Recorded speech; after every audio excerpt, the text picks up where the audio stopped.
আসসালামু আলাইকুম প্রিয় দর্শক, অন্য মঞ্চের আলাপচারিতায় আপনাদের সকলকে স্বাগত জানাচ্ছি। প্রিয় বন্ধুরা, প্রীতি সালাম এবং শুভেচ্ছা নেবেন। ঢাকা ক্যান্টনমেন্টের অবস্থা বলা যায় যে এক ধরনের বিস্ফোরণ উন্মুখ। যে কোনো মুহূর্তে যে কোনো কিছু ঘটে যেতে পারে। এই মুহূর্তে সেনাবাহিনী, আমি গতকাল বলেছি যে আমাদের অফিসার শুধু নয়, একদম সৈনিক পর্যন্ত ক্ষুব্ধ হয়ে আছে। সেনাবাহিনীর এই মুহূর্তের বাস্তবতা হলো সেনাবাহিনীর অফিসাররা 3 ভাগে বিভক্ত। এক গ্রুপ রয়েছে প্রো লিবারেশন, যারা 71-এর পক্ষের শক্তি। এক গ্রুপ রয়েছে জামাত এবং হিজবুত তাহরির, এবং একটা ক্ষুদ্র অংশ রয়েছে বিএনপি পন্থী। আপনারা জানেন যে দীর্ঘদিন বিএনপি ক্ষমতার বাইরে এবং তাদের সেনাবাহিনীর মধ্যে তেমন সমর্থন বেড়ে ওঠেনি, যে কারণে এখন পর্যন্ত বিএনপির তেমন অবস্থান নেই। নতুন করে কেউ কেউ বিএনপির পক্ষে তাদের অবস্থান ডিক্লেয়ার করছে। তার মধ্যে একজন রয়েছেন খুব জুনিয়র লেভেলের একজন মেজর জেনারেল। তো বিএনপি পক্ষের নেতৃত্ব দিচ্ছেন এই মেজর জেনারেল। যে বিএনপি ক্ষমতায় এলে জেনারেল ওয়াকারকে বিএনপি সেফ এক্সিট দেবে। আমরা আরো খোঁজ নিয়ে জেনেছি যে তারেক রহমান আসলে ভীষণ প্রতিহিংসার আগুনে জ্বলছেন। আপনারা জানেন যে 2007 সালে তার উপরে, যখন 111 সরকার এসেছিল, তার উপরে ফিজিক্যাল টর্চার করা হয়েছিল, এবং সেটা করা হয়েছিল তার সাথে কিছু আর্মি ইনভলভ ছিল, এবং সেটি বেসিক্যালি করা হয়েছিল সেই সময়ের হাই লেভেল আর্মি অফিসারদের নির্দেশে। কিন্তু তারেক রহমান এখনো সেইটার বদলা নিতে চান।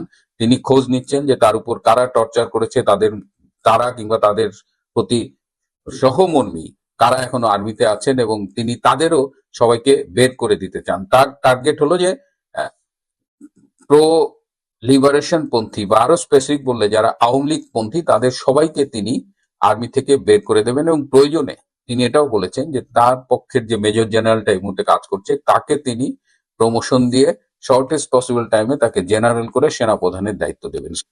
প্রো লিবারেশন ফোর্সে তারা জেনারেল ওয়াকারকে একটা আলটিমেটাম দিয়েছে। তারা বলেছে যে আপনি দ্রুততার সাথে এই প্রবলেম সলভ করেন। প্রয়োজনে ক্ষমতা নেবার জন্য তারা জেনারেল ওয়াকারের উপরে প্রেসার দিয়েছেন। এই অবস্থায় গতকাল রাতে সেনা প্রধান জেনারেল ওয়াকার খান, তিনি জামাতের আমির ডক্টর শফিকুর রহমানের বাসায় গিয়েছিলেন, মধ্যরাতে গোপন বৈঠক করেছেন, এবং সেই বৈঠকে গিয়ে তিনি শফিকুর রহমানের কাছে সাহায্য চেয়েছেন যে জামাতপন্থী যারা অফিসার আছেন তারা যেন তাকে সহায়তা করেন, এবং তিনি আরো চেয়েছেন যে তার জামাতপন্থী সেনাবাহিনীর অফিসাররা তারা যেন বিএনপি পন্থী অফিসারদের সাথে মিশে বিএনপি পন্থী অফিসারদের এই মুহূর্তে একটু ঠান্ডা করেন। তো এই অবস্থায় এই খবরটি কিন্তু গতকাল পেপারে এসেছিল, এই যে জেনারেল ওয়াকার খান যে জামাতের আমিরের সাথে দেখা করেছেন, কিন্তু এটি পরবর্তীতে এটি সরিয়ে নেওয়া হয়েছে, এটি আর পত্রিকায় নেই। কালের কণ্ঠ পত্রিকায় এটি দেখা গিয়েছিল। তো এই অবস্থায় ক্যান্টনমেন্ট কিন্তু এখন আসলেই খুব টেন্স সিচুয়েশনে আছে। যে কোনো কিছু ঘটে যেতে পারে। আমরা চাইছি না যে এমন কিছু ঘটুক যেটা এই মুহূর্তে পরিস্থিতি আরো জটিল করুক, কিন্তু জেনারেল ওয়াকার টেরিবলি ফেল করছে। এখন এখানে প্রাক্তন সেনা কর্মকর্তা, গতকাল আমি অনুরোধ করেছিলাম দে শুড স্টেপ ইন, তাদের অনেকেই চেষ্টা করছে এই সমস্যাটা নিরসন করতে, কিন্তু সেখানেও বিভক্তি আছে। এখন আমাদের দেখতে হবে যে ক্যান্টনমেন্টের পরিস্থিতি কোন দিকে যায়, জেনারেল ওয়াকার আদৌ এটা সামাল দিতে পারেন কিনা, এবং জেনারেল ওয়াকার যদি ব্যর্থ হয় তাহলে ভবিষ্যতে অনেক আর্মি অফিসারকেই এই পরিণতি ভোগ করতে হতে পারে। এবং আজকে যারা ডক্টর ইউনূসের বিভিন্ন নির্দেশ পালন করছে কিংবা বাহিনীর নির্দেশ পালন করছে, তাদের বিরুদ্ধেও ভবিষ্যতে এই অভিযোগগুলো কিন্তু আদালতে আনা হতে পারে। এমনকি আইসিটিতেও, যদিও সম্পূর্ণ বেআইনি, সেখানে নেওয়ারও একটা চেষ্টা করা হতে পারে। এই অবস্থায় আমরা অবজারভার হিসেবে আর কি করতে পারি? এদিকে সেনাবাহিনীর এই টেনশনের সাথে দেশি এবং বিদেশি বিভিন্ন শক্তি কিন্তু এখানে জড়িত। মানে এখানে ইটস নট দ্যাট যে 3টা গ্রুপ সেপারেটলি, বাংলাদেশের সেনাবাহিনীর 3টা গ্রুপ এখানে মুখোমুখি অবস্থানে দাঁড়িয়েছে, বিষয়টা তা নয়। এই গ্রুপগুলোর পেছনে আবার আন্তর্জাতিক সমর্থন রয়েছে। সুতরাং এই ফাইটটা, এই যে সেনাবাহিনীর কাঁধে বন্দুক রেখে, এখানে কিন্তু নানা রকমের ইকুয়েশন কাজ করবে। আর ওদিকে যমুনায় বসে ইউনূস ক্রূর হাসি হাসছেন, এবং তিনি নিজেদের মধ্যে গন্ডগোল লাগিয়ে দিয়েছেন। বাংলাদেশের সাম্প্রতিক ঘটনা প্রবাহ বাংলাদেশকে যেদিকে নিয়ে যাচ্ছে, আপনারা অনেকেই এ নিয়ে উদ্বিগ্ন, ব্যতিব্যস্ত। কারণ বাংলাদেশে 18 কোটি মানুষ। এই যে বিদেশে যাওয়া, England, Europe, America, Australia, Canada, middle east, কতজন মানুষ যেতে পারবে? আমাদের এই 18 কোটি মানুষের মধ্যে 1.5 থেকে 2 কোটি মানুষ মাত্র বিদেশে, আর বাকি 16 থেকে 17 কোটি মানুষ বাংলাদেশেই বসবাস করে। আমাদের যে বাংলাদেশের সাইজ আপনি যদি খেয়াল করে দেখেন বিশ্ব মানচিত্রে, আমাদের প্রতি বর্গ কিলোমিটার এবং প্রতি 1 বর্গ মাইল অঞ্চলে 3000-এর অধিক মানুষ বসবাস করে। আপনি যদি আজকে সমগ্র পৃথিবীতে যে পরিমাণ মানুষ আছে 8.8 বিলিয়ন অথবা 8.2 বিলিয়ন সমস্ত মানুষ যদি আমেরিকার ভিতরে নিয়ে যান, তারপরেও প্রতি বর্গ মাইলে আমেরিকার জনঘনত্ব হবে 2250 জন। তাহলে আপনারা খেয়াল করে দেখেন যে সমগ্র পৃথিবীর মানুষ আমেরিকাতে নিয়ে গেলে যে ঘনত্ব হবে, বাংলাদেশে গত 10 বছর থেকে তার চেয়ে বেশি ঘনত্ব নিয়ে মানুষ বেঁচে আছে। তাহলে আপনি বোঝেন এই দেশটি চালানো, এই দেশের মানুষকে জীবন পরিবর্তন করা, সভ্যতা, সংস্কৃতি, সাহিত্য, ইতিহাস, ঐতিহ্যগতভাবে তাদেরকে লিটারেট করে তোলা এবং দারিদ্র্যের ক্রশাঘাতে যে নিষ্পেষিত জীবন মানুষের, সে জীবন থেকে বের করে এনে একটা সুস্থ ধারার জীবনে নিয়ে যাওয়া অত সহজ ব্যাপার নয়। আমার বন্ধুদের মধ্যে অনেকেই আছেন তারা হয়তো সচেতন বা আমার চেয়ে 40 গুণ বেশি সচেতন, কিন্তু রাজনীতির ধারে কাছে নেই। তো তাদের অনেককে বলতে শুনি রাজনীতিবিদেরা ভালো না, অমুক না, তমুক না। তো আমি পরে আমার একটা প্যাসিভ একটা মানে পরীক্ষণ পদ্ধতি আছে, আমি পরীক্ষা করি আসলে তিনি কি আসলে রাজনীতি করেন নাকি রাজনীতি করেন না। তো আমি তো রাজনৈতিক কর্মী, সারা জীবনে রাজনৈতিক কর্মী, একজন রাজনৈতিক সচেতন মানুষ, এবং পরিচয়টা সবসময় খোলা যে আমি মুক্তিযুদ্ধের সপক্ষের বাংলাদেশ আওয়ামী লীগের অসাম্প্রদায়িক চেতনার মানুষ। এই মানুষের মূল কাজে হচ্ছে অসাম্প্রদায়িক চেতনা, মুক্তিযুদ্ধের চেতনা এবং মানুষের দেশ গঠন করতে সাহায্য করা। তো আমার বন্ধু বান্ধবদেরকে দেখি তারা মানে খুব আর্থিক কথাবার্তা বলেন, কিন্তু পরে খোঁজ খবর করতে করতে দেখি যে আসলে ওনারা আল বদর হওয়ার সুযোগ পাননি, তিনারা লাল বদর হওয়ার কিন্তু সুযোগ পেয়েছেন। তো তিনাদের অনেকেই বড় বড় দার্শনিক তথ্য দেন, আবার কিন্তু ভেতরে ভেতরে বড় রকমের লাল বদরও আছেন। সেই লাল বদরদের এখন আস্তে আস্তে ভেতরের যে মানে আশা, যে আকাঙ্ক্ষা ছিল, সেটা আস্তে আস্তে পড়তে শুরু করেছে। এটা একটা ভালো লক্ষণ, কারণ রাজনীতি থেকে দূরে থেকে নিজেকে সবচেয়ে বড় রাজনীতিবিদ মনে করা এইসব নিরপেক্ষ মানুষগুলাই আমাদের সমাজটাতে এই এনার্কি তৈরিতে আগুন ঢেলেছে, যার ফলে আজকে সমাজটি বিচ্ছিন্ন হয়ে গেছে। আমাদের যিনি অর্থ মন্ত্রণালয়ের দায়িত্বে আছেন, ব্যাংকিং সেক্টর দেখছেন, তো তিনি আজকে একটি কথা বলছেন। তিনি কি বলছেন? তিনি বলেছেন যে গত কত বছরে বাংলাদেশে 20 থেকে 25 বিলিয়ন টাকা বিদেশে পাচার হয়ে থাকতে পারে। একদম সোজা কথা, ধরেন 20 থেকে 25 বিলিয়ন বলছেন, আমি 25 বিলিয়নটাকেই ধরলাম গত 5 বছরে বাংলাদেশের রাজনীতিবিদেরা বাংলাদেশ থেকে 25 বিলিয়ন টাকা পাচার করেছে, ধরেন আপনি ধরেই নিলেন। তো ধরলাম রাজনীতিবিদ বলতে শুধু আওয়ামী লীগ কে বোঝাচ্ছেন, তাও ধরে নিলাম। প্রতি বছর বাংলাদেশে যদি জিডিপি 7.5% হয় অথবা 7% হয়, তাহলে আমাদের অর্থনীতি যে পরিমাণ টাকা যোগ হয় সেটার পরিমাণ হচ্ছে 400 বিলিয়ন। খেয়াল করে দেখেন, প্রতি বছরে আমাদের অর্থনীতিতে যে টাকা যুক্ত হয় সেই টাকার পরিমাণ, অর্থাৎ আমাদের সম্পদের যে বৃদ্ধি, সেটার পরিমাণ হচ্ছে 400 বিলিয়ন, যদি সেটা 7% বা তার উপরে হয়। তো গত বছর এবং এই বছরের অর্ধেক, এই 1.5 বছরে বাংলাদেশের এভারেজ জিডিপি হচ্ছে 3.5%। তো এখন আপনি যদি 7% হলে আপনার রাষ্ট্রের অর্থনীতিতে যদি 4 বিলিয়ন মানে 400 বিলিয়ন যদি যুক্ত হয়, সেটি যদি আপনার এই 7% না হইয়া 3.5% হয়, তাহলে সেখানে যুক্ত হচ্ছে 200 বিলিয়ন। তাহলে এখন আপনি প্রতি বছর নেট লস কত? আপনার প্রতি বছরে নেট লস হচ্ছে 200 বিলিয়ন। খেয়াল করে দেখেন, এইরকম যদি 5টি বছরে হয় তাহলে 200 করে 1000 বিলিয়ন। অথচ সরকার দাবি করছে যে 5 বছরে বিদেশে পাচার করা অর্থের পরিমাণ হচ্ছে 20 থেকে 25 বিলিয়ন।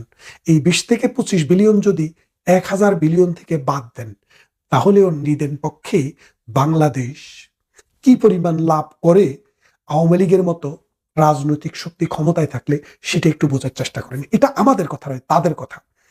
তাইলে বোঝেন যে বাংলাদেশে যারা বড় বড় লেকচার দেয় যে রাজনীতিবিদেরা কিছুই করতে পারেনি, অথচ এই বাংলাদেশের আদ্য প্রান্ত গত 53 বছরে একটা পশ্চাৎপদ, যুদ্ধ বিধ্বস্ত, মূর্খ, অশিক্ষিত একটা রাষ্ট্রকে শিক্ষিত মানুষের দেশ, মধ্যম আয়ের মানুষের দেশ, যে মানুষ ওই কয়লা দিয়ে দাঁত পরিষ্কার করত, পরবর্তীতে হুজুরের আয়সা ওই কিছু নিমের ডাগ্গা আর খেজুরের ডাগ্গা প্রচলন করেছিলেন, সেখান থেকে মানুষকে টুথপেস্ট এবং ব্রাশে ফিরিয়ে এনেছিল।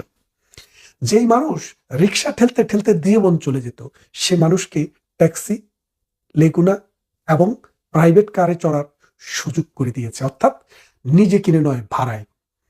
এই যে বাংলাদেশের পরিবর্তনটা আমরা দেখেছি ছোটবেলায়, দারিদ্র্যের গভীরতা বাংলাদেশের গ্রামে গঞ্জে হাটে মাঠে কি পরিমাণে ছিল, সেই দারিদ্র্যের গভীরতা থেকে বাংলাদেশটাকে এই রাজনীতিবিদেরাই তুলে এনেছে।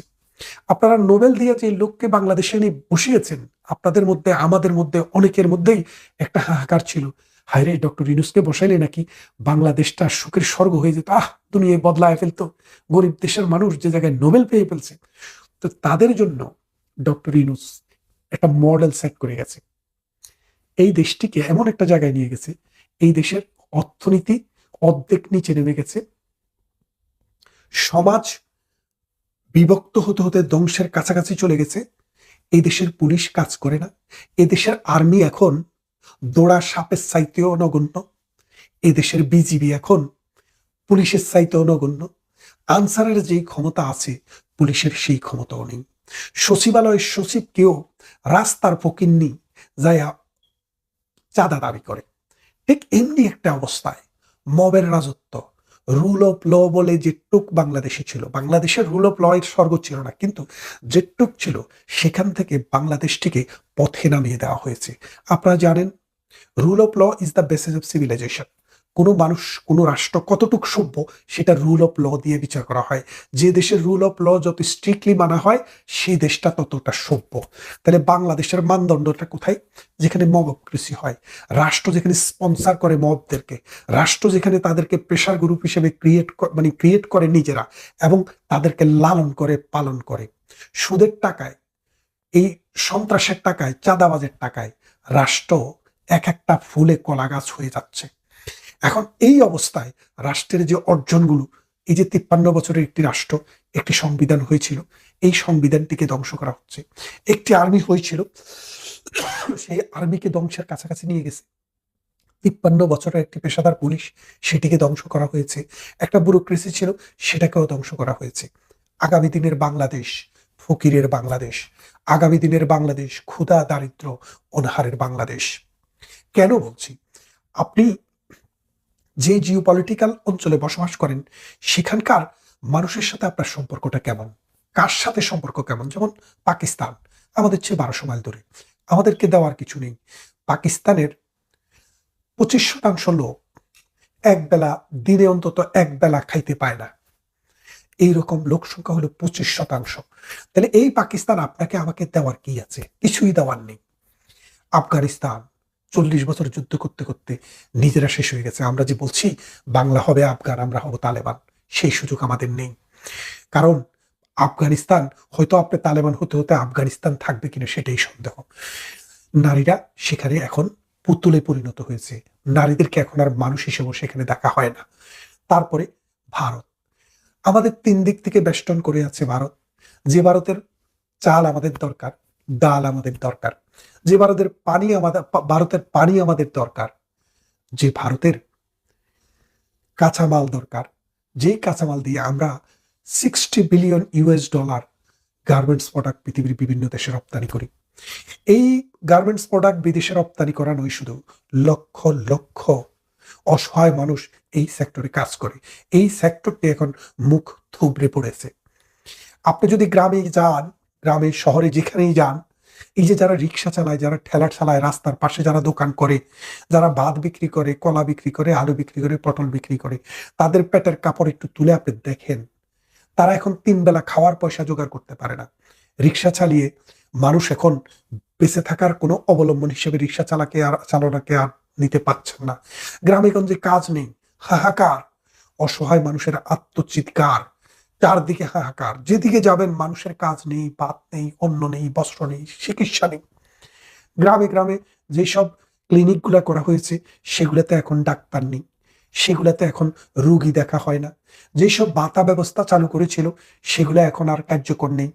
যে বিজিএফ কার্ড, 30 লক্ষ মানুষ এই বিজিএফ কার্ডের আওতায় ছিল, 30 লক্ষ পরিবার, সেই 30 লক্ষ পরিবার এখন অসহায়, সে বিজিএফ কার্ড তাদের নেই। বাংলাদেশের যত অর্জন, সমস্ত অর্জনকে প্রশ্নবিদ্ধ করছে তারা। এই ডক্টর ইউনূস, ডক্টর আসিফ নজরুল, এই বাটপার ভণ্ডরা বলছে বাংলাদেশের স্বাধীনতাটা হয়ে অনেকই ভুল হয়েছে। তারা বলছে বাংলাদেশ বিশ্বকাপে খেলা দরকার নেই, ভারতে গিয়ে খেলা হচ্ছে না। বাংলাদেশের সংবিধানকে শেষ করে দিয়েছে মুক্তিযুদ্ধের কনসেপ্ট, শেষ করে দিয়েছে অসাম্প্রদায়িক চেতনা। এখন বাংলাদেশে হিন্দুকে হিন্দু বলে তাকে হত্যা করা হচ্ছে, হিন্দু বলে তাকে দিনের পর দিন জেলে রাখা হচ্ছে। কথা বলে টেলিভিশনে এসে, সেই জন্য আনিস আলমগীরকে দিনের পর দিন জেলে থাকতে হচ্ছে। কথা বলে টেলিভিশনে এসে, সেই জন্য আবু আলম মুক্তিযোদ্ধা দিনের পর দিন তাকে জেলখানায় থাকতে হচ্ছে।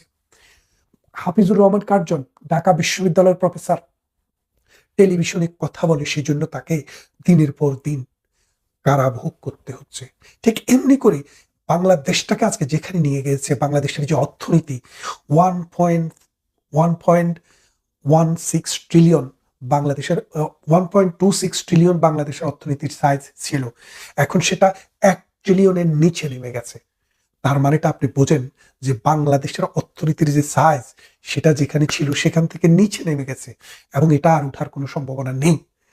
এবং বাংলাদেশে মৌলবাদী চক্র এমনভাবে সাম্প্রদায়িক শক্তিকে এই ডক্টর ইউনূস স্পন্সর করছে, জিন্দা মানুষকে তো হত্যা করছে, মুর্দা মানুষের লাশ তুলে আগুন লাগিয়ে দিচ্ছে, জিন্দা মানুষকে গলায় ফাঁস দিয়ে আগুনে লাগিয়ে দিচ্ছে। দীপু চন্দ্র দাসকে আমরা দেখেছি। ঠিক এমনি করে যদি পুরো বাংলাদেশ দেখেন, 6,000 মানুষকে হত্যা করা হয়েছে বাংলাদেশে এই 5 আগস্টের পর। জাতিসংঘের রিপোর্টে বলেছে 1400 মানুষকে হত্যা করা হয়েছে, সরকার 700 খুঁজে পেয়েছে, বাকি 700 খুঁজে পায়নি। কারণ এই বাকি 700 5 আগস্ট থেকে 8 আগস্ট 15 আগস্টের মধ্যে হত্যা করা হয়েছে। এখন ওই 5 আগস্টের আগে যাদের হত্যা হয়েছে তাদের জন্য বিচার হবে, আর 5 আগস্টের পরে যাদের হত্যা হয়েছে তাদের বিচার হবে না, দায় মুক্তি দেওয়া হবে। এই যে অনাচার, এই যে অবিচার, এই রাষ্ট্র এটা নিতে পারবে না, এই সমাজ এটা নিতে পারবে না। বঙ্গবন্ধুকে হত্যা করার পরে দায় মুক্তি দেওয়া হয়েছিল, সে দায় মুক্তি টেকেনি। হানা ভোট এরশাদ করেছিল, সেটা টিকেনি। জিয়াউর রহমান করেছিল, সেটাও টিকেনি। আর আপনারা যেটা করবেন সেটাও টিকবে না। কিন্তু 91-তে যেটা করা হয়েছিল সেটা পারপাসিভ, সেটা টিকেছিল, কারণ সেটা রাজনৈতিক শক্তি করেছিল এবং সাংবিধানিক প্রক্রিয়াকে মেনটেন করে করা হয়েছিল। বাংলাদেশের এমন কোনো পবিত্র প্রতিষ্ঠান নেই যে প্রতিষ্ঠানকে তারা ধর্ষণ করেনি। এই হাদিদের মতো ভণ্ডরা, এই হাদিদের মতো কালফিটরা এই দেশকে, এই সমাজকে গালি মুখে তুলে দিয়েছে। এই ভণ্ডদের এই সমাজকে নষ্ট করে ফেলেছে। এই নষ্ট সমাজকে আগামী দিনে কিভাবে আমরা সামনের দিকে নিয়ে যাব মালিক জানেন, আর কেউ জানেন না। কিন্তু আমরা বিশ্বাস করি এই সমাজ, এই রাষ্ট্র যুদ্ধ করে টিকে থাকা একটা দেশ। এদেশকে বাটপার, চোর, চাচ্ছদের হাতে, সুদী রাজাকার আলবদরদের হাতে আমরা পরাজিত হতে দেব না। এখন আর একটাও বড় খবর আছে, সেটা হচ্ছে গতকাল রাত্রিবেলা আপনাদের আমেরিকার রাষ্ট্রদূত বেন ক্রিস্টেনসেন, তিনি যমুনায় গিয়ে খলিলুর রহমান এবং ইউনূসের সঙ্গে সাক্ষাৎ করেছেন। খলিলুর রহমানের সঙ্গে সাক্ষাৎ করার পর ইউনূসের সঙ্গে গিয়ে সাক্ষাৎ করেছেন, এবং যাকে বলে ধোবি কাছা বলে না, ইউনূসকে ধোবি কাছা করেছে। এবং তার থেকে বড় গুরুত্বপূর্ণ একটা ব্যাপার হলো যে গতবার যে কূটনীতিকদের সামনে উনি অভদ্রতাটা করেছিলেন, বিস্কুট মেজের মধ্যে ছুঁড়ে ফেলে, সেই অভদ্রতা কিন্তু মার্কিন যুক্তরাষ্ট্র ভালো চোখে দেখেনি তারা খবর পেয়েছে। তারা এবারে এসে এক কাপ চা, এক গ্লাস জল কিছুই স্পর্শ করেননি এবং বলে দিয়েছিলেন পরিষ্কার, ওগুলোর কোনো দরকার নেই, আমরা বাংলাদেশের কাছ থেকে এগুলো চাই না, বরং যেগুলো চাই সেগুলো নিয়ে আলোচনা করা যাক। এর আগে যখন এই কূটনীতিটা এসেছিলেন, এই খলিলুর রহমান যখন এতে গেছিলেন, দোহা গেছিলেন, তখন ওখানে হুকার এইচ এবং জেমসন গ্রিন এদের দুজনের সঙ্গে কথাবার্তা হয়েছিল। তারা বেশ কিছু পয়েন্ট ধরিয়ে দিয়েছিলেন যেগুলো সম্পর্কে বাংলাদেশকে একটা মানে করার পদক্ষেপ নেওয়ার কথা বলেছিলেন। বাংলাদেশ তো ইউনূস সরকার এইখান দিয়ে ঢোকা ওখান দিয়ে পার করে। কালকে একেবারে বেন ক্রিস্টেনসেন এসে ধোবি কাছা কেচে দিয়ে গেছে। কালকে রাত্রিবেলা হয়েছে এই প্রোগ্রামটা, কিন্তু ইউনূস আর তার এই 56-57 জনের যে আপনার প্রেস মিডিয়া টিম আছে, তারা ভেবে পায়নি যে কি উত্তর দেবে। সকালবেলাতে কয়েকটা ছবি এবং একটা এলোমেলো বক্তব্য দিয়ে তারা মালটাকে ছেড়ে দিয়েছে। দেশের মানুষ অন্ধকারে রয়েছে। এখন কি হয়েছে সে খবর নিশ্চয়ই আপনারা জানতে খুব আগ্রহী। খবর যেটা হয়েছে সেটা হচ্ছে যে খলিলুর রহমানকে যে জেমসন গ্রিন এবং হুকার এইচ এরা দুজন যে পয়েন্টগুলো বলেছিল, সেই পয়েন্টগুলো আবার বেন ক্রিস্টেনসেন তুলে বলেছেন ইমিডিয়েটলি এর সলিউশন চাই। যদি এর সলিউশন না হয় তাহলে পরে আমরা আমাদের মতো ব্যবস্থা নেব, কারণ আমরা আগেই বলে দিয়েছি সময় হাতে খুব বেশি নেই। আমিও যেটা মাঝে মাঝে বলি যে সময় হাতে খুব বেশি নেই। তো প্রথম পয়েন্ট যেটা হচ্ছে, বারবার তাগাদা দেওয়া সত্ত্বেও কোনো ব্যবস্থা নেওয়া হয়নি। 3টে এমওইউ সাইন হয়েছে চায়নার সঙ্গে, চায়না ঢাকার মধ্যে। আচ্ছা, এখানে আপনার বেজিংকে 3টি সামরিক স্থাপনায় স্বয়ংক্রিয় যন্ত্রপাতি স্থাপনের চুক্তি, সহযোগিতা এগুলো করার কথা বলা হয়েছে, যা আমাদের ইন্দো প্যাসিফিক নীতির পরিপন্থী। অবিলম্বে এর বিরুদ্ধে ব্যবস্থা নিতে হবে। এটা আবার আপনাকে আমরা মনে করিয়ে দিচ্ছি, দিল্লি এবং ওয়াশিংটন দুজনেই এই একই দাবি জানাচ্ছে। ইন্দো প্যাসিফিক নীতিতে ঢাকা আন্তরিক হতে হবে। ইউনূস এবং তার অংশীদারগণকে অন্ধ বধির বিবেচনাহীন ভাবে যে সাপোর্ট করে চলেছে তা বন্ধ করতে হবে।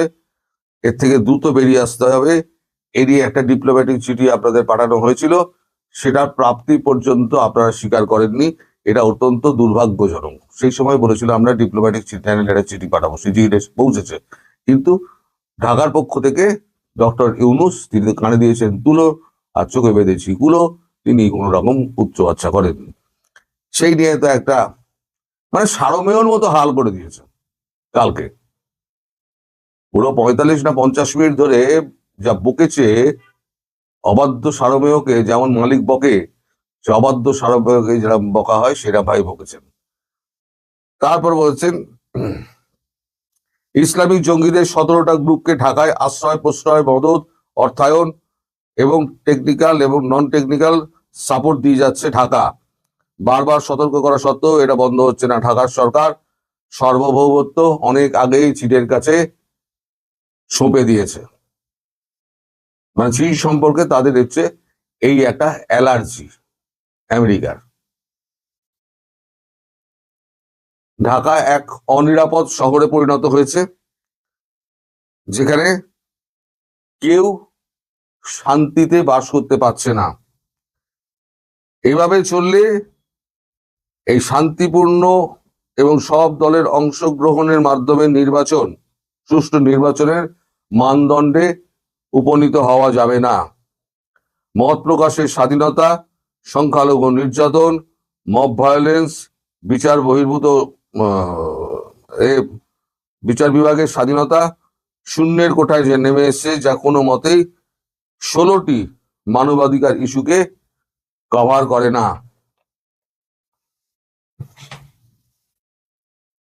ভারত এবং মার্কিন যুক্তরাষ্ট্র এই অবস্থায় দর্শকের ভূমিকায় থাকতে পারে না। অবিলম্বে ব্যবস্থা নিন, সময় খুব খারাপ আসছে এবং কঠিনতর সময় আসছে। চীনকে সমৃদ্ধ করার মানে এই নয় যে আপনি সমস্ত ঢাকাকে এবং ঢাকার সাধারণ মানুষকে চীনের ব্যবহারের জন্য আপনি তুলে দেবেন এবং ইন্দো প্যাসিফিকের বিরুদ্ধে আপনি প্রায় একটা জেহাদ ঘোষণা করেছেন বলে মার্কিন যুক্তরাষ্ট্র এবং ভারত, মানে নয়াদিল্লি, এটাই মনে করছে। তো এগুলো দিয়ে হুঙ্কার টুঙ্কার দিয়েছেন, এক কাপ চাও খাননি, এক কাপ জলও খাননি। তা এই যে সমস্ত ধোবি গাছা হলো, ধোবি মানে ধোপা, ধোপা যেভাবে পাটে কাছে সেভাবে যেভাবে ইউনুসকে কাঁচা হলো, তার এই 57 জন যে আপনার প্রেস উইং এ রয়েছে তারা এবং শফিকুর সারা রাত ধরে চিন্তা করেছে যে আমরা কি বলতে পারি। এদিকে সবাই তাগাদা দিচ্ছে কি হলো, আপনার সঙ্গে ব্রেন এক্সটেনশনের মিটিং, কোনো কথা নেই, চুপচাপ। এদিকে এই মিটিং যখন শেষ হয়েছে তখনই চীনের রাষ্ট্রদূত তিনি আবার একটা হুঙ্কার দিয়েছেন যে ঢাকা এবং চীনের মধ্যে যে সম্পর্ক স্থাপন হচ্ছে সেই সম্পর্কে